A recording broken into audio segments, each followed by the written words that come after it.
Hi guys, welcome back to yet another video. My name is Martin. Filming this in my storage unit tonight being a Friday night.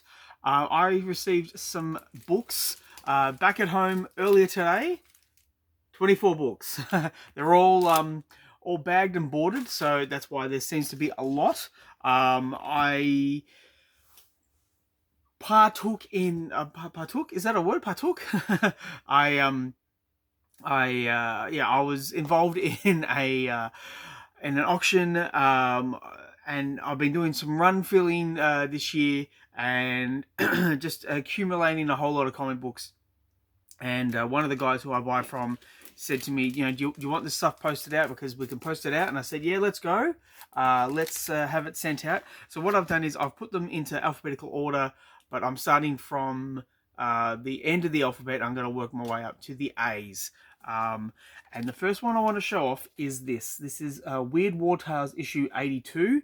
A little bit graphic, but it is war. Yeah, it's pretty beat up. There's some spine ticks, and it looks like it's been kind of crushed a little bit, maybe. Yeah, there we go. That's the first one I wanted to show off. The next one is Swamp Thing, issue 93. And this is by Wheeler, Pat Broderick, and Al Keller. It's a beautiful looking cover.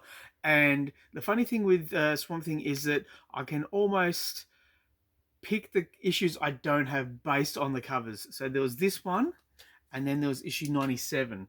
And I know I didn't have this because I was looking at it online. I was thinking, what the heck is this? This looks like a really weird cover.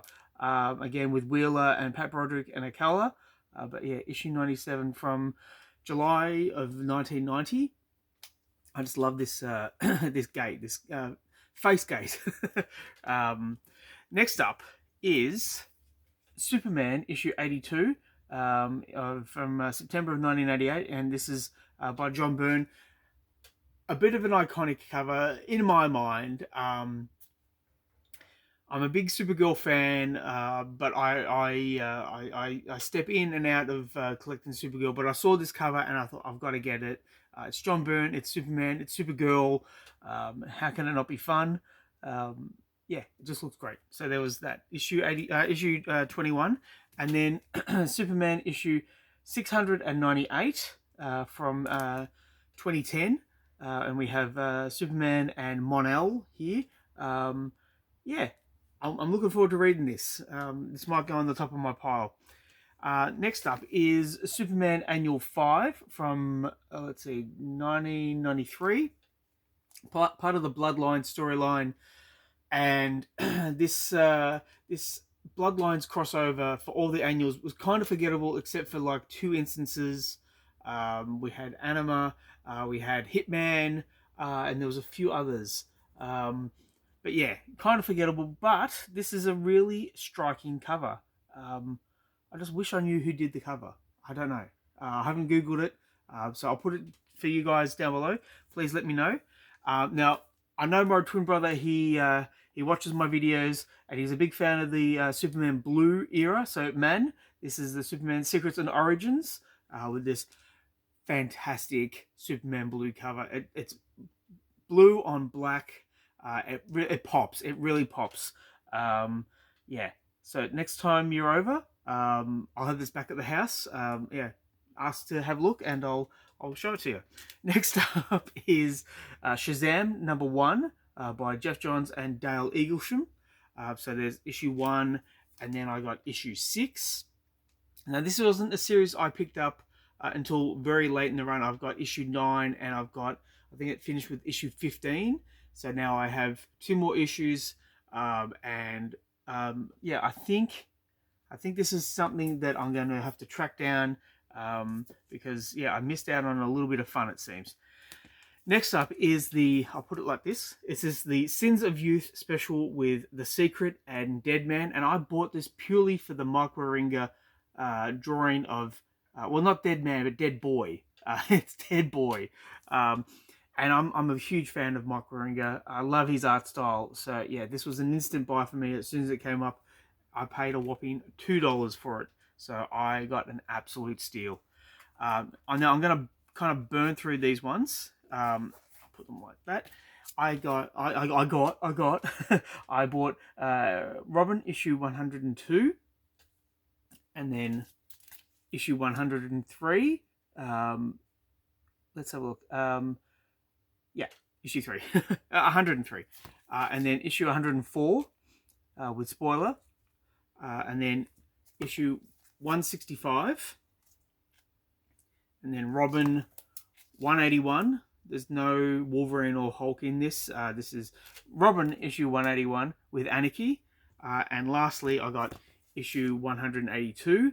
I would like to get the full run of Robin. I'm still missing probably about 10 issues, give or take. So eventually I'll get every single issue, but today is not that day.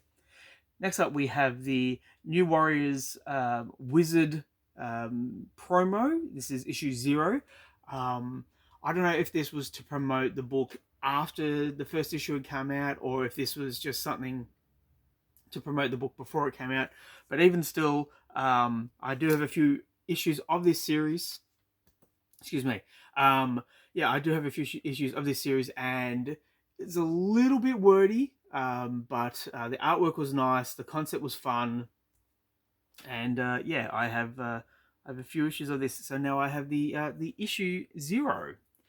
Next up, we have the New Adventures of Superboy issue 1.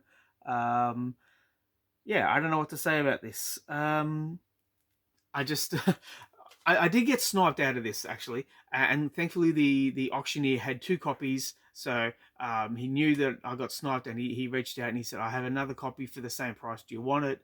And I said, of course, yes, I'll pick it up, because it's Superboy, why not? I got it for, I think, $3, so that is not bad either. Next up is ElfQuest issue 17 by Warp Graphics. And this is the finale of the series. It's a thick book.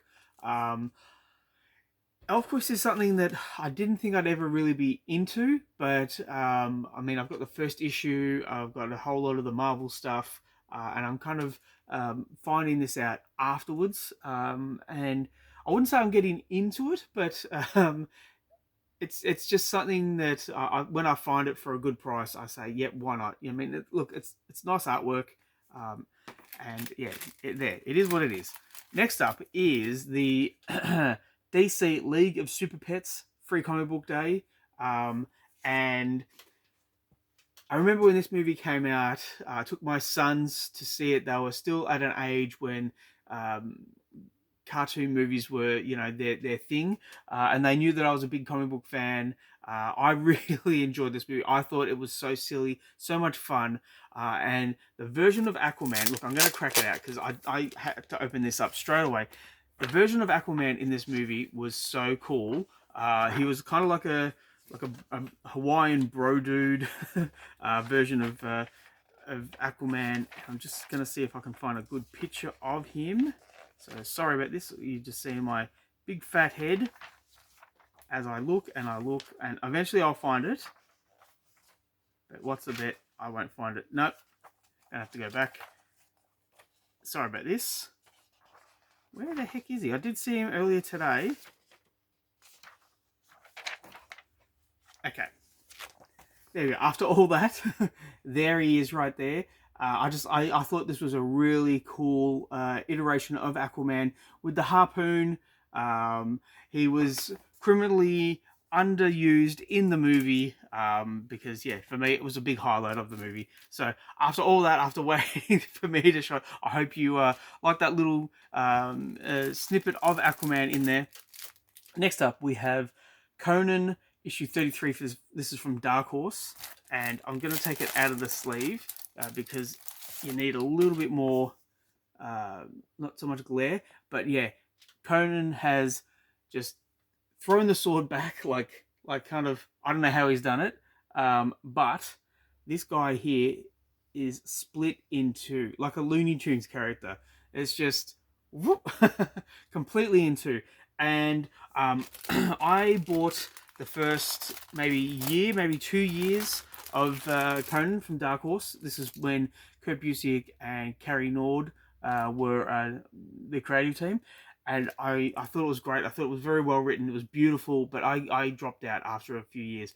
So when I saw this for the price it was, I thought, why not? Why not dip my feet back into Conan and see what it was like in issue 33? So I got I got 3 more to go. And what we have here is Adventures of Superman issue 531 from 1996. And I love this era with Superboy and Supergirl and especially Steel. Yeah, it was my time for Superman. And yeah, I just thought it was a really cool looking cover. I liked Connor Kent. So I thought, why not buy it and see what is the go in Adventures of Superman. Now, so 2 more to go. What we have here is Action Comics issue 605 with Andy Kubert on art duties and Adam Kubert on inks. And we have Deadman under a glass coffee table. He's doing a Danny Thomas impersonation. But yeah, just look really, just a beautiful cover. And Deadman is looking very horrific there.